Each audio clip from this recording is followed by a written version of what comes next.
Македонските граѓани јадат безбедна и квалитетна храна. Надлежните по повод Светскиот ден на храната уверуваат дека спроведуваат редовни инспекцијски контроли. При проверките на сите производи кои се прскаат со пестициди, не е констатирано дека има неправилности, а нивото е во границите на дозволеното.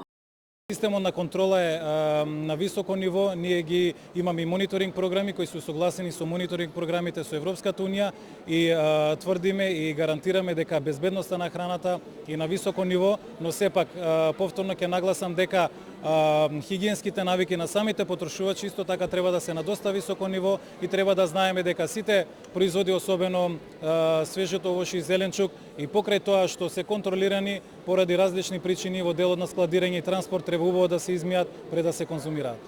Од Организацијата на потрошувачи пак бараат подобро одбележување на производите, особено на состојките како шеќери, масти и сол, кои доведуваат до одредени заболувања. Истакнуваат дека поголемо внимание треба да се посвети на прекумерното фрлање на храна, зашто во иднина планираат да превземат одредени мерки.